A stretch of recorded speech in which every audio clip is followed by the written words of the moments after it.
யாரேனும் ஒருவர் தொழிலை காரணம் காட்டி, வியாபாரத்தை காரணம் காட்டி, பல சகோதரர்களை பார்க்கலாம். ஏன் நீங்கள் நோன்பு நோக்கவில்லை? இல்லை, நாங்கள் கூலி வேலை செய்கிறோம். கூலி வேலை செய்பவர் தொழுகையை விட முடியுமா? கூலி வேலை செய்பவர் அல்லாஹ்வினுடைய ஃபர்தான இபாதத்துகளில் நோன்பு என்பது ஃபர்த். கஞ்சி காய்ச்சுகிறோம், அதனால் நாங்கள் நோன்பு நோக்கவில்லை, வெக்கையில் நிற்கிறோம். நாங்கள் கூலி வேலை செய்யக்கூடியவர்கள், நோன்பு நோக்கால் எங்களுக்கு சிரமம் ஏற்படும். யார் அனுமதி கொடுத்தது? ஃபர்தான இபாதத்துகள் உலகத்தினுடைய மார்க்கம் சொன்ன நிபந்தனைகளை தாண்டி நாங்களாக எடுத்துக்கொள்வதற்கு யாருக்கும் இந்த அனுமதியும் கிடையாது.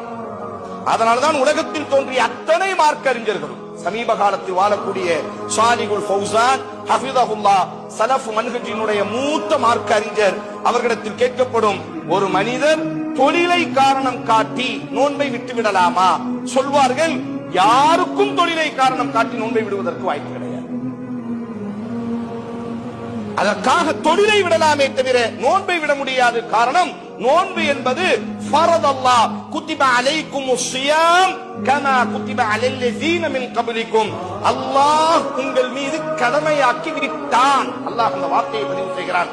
குத்திப, கடமையாக்கி விட்டான். கடமையாக்குகிறான் என்றல்ல, உங்கள் மீது நோன்பு கடமையாகி விட்டது.